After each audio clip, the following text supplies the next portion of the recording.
औज़ुबिल्लाहि बिस्मिल्लाहिर्रहमानिर्रहीम। शुरू अल्लाह ताला के बाबरकत और पाक नाम से जो अपने बंदों पर बहुत ही ज़्यादा अपने ही हबीब पाक के सदक़े हमेशा से हम सब पर रहमत ख़ास फरमाने वाले हैं। गुज़श्ता साद हकीम बाबा सैफुल्लाह की तरफ से मेरे तमाम दोस्तों को अस्सलाम वालेकुम व रहमतुल्लाहि व बरकातुहू। जी तो दोस्तों, आज मैं आपको क़ुव्वत ख़ास के रिलेटेड उन दोस्तों से मुखातिब हूँ जिनको क़ुव्वत ख़ास में एक ख़ास इशू होता है। जब उनकी उम्र 40 या 50 साल के करीब आती है तो उनको क़ुव्वत ख़ास में बड़ी कमज़ोरी लाक हो जाती है। देखो भैया, अगर आपके अंदर कोई मेजर इशू बीमारी का है तो उसका इलाज होता है, इलाज हम देंगे। अगर इलाज चाहिए है तो यही मेरे 2 नंबर हैं जो सामने स्क्रीन पर आ रहे हैं, मुझे फ़ोन कॉल करें, इलाज मैं आपको भेज दूंगा। TCS वाला 2 दिन में आपको डिलीवर करेगा। और अगर आपका कोई मेजर इशू नहीं है, यानी बीमारी नहीं है, तो फिर आपको मैं एक फार्मूला दे रहा हूँ।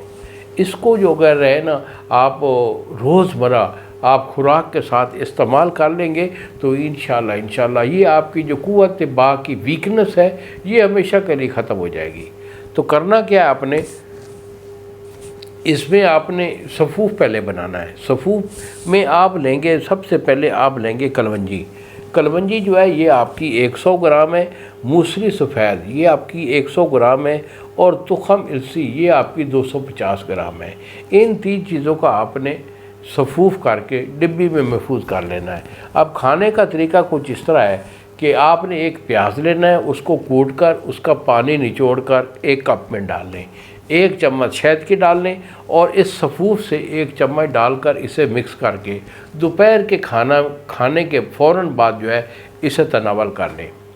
इसे परहेज़ के साथ इस्तेमाल कर लें। 20 दिन में आपको इसका रिज़ल्ट आ जाएगा कि घर बैठे ही आप अपनी क़ुव्वत को, अपनी ताकत को हमेशा बहाल रखिएगा, और आपके पट्ठे भी जो है उसमें भी ताकत आ जाएगी। जिस्म के अंदर जो एक्टिविटी है वो 100% आना शुरू हो जाएगी। जो सुस्ती कायली जो आपकी जिस्म में थकावट दर्दें थी वो हमेशा के लिए नाबूद हो जाएगी, और नफसाती जो आपकी एक्टिविटी है वो 100% हो जाएगी। इन्हीं अल्फाज के साथ इजाज़त दीजिए बाबा जी को। अस्सलाम वालेकुम व रहमतुल्लाहि व बरकातहू।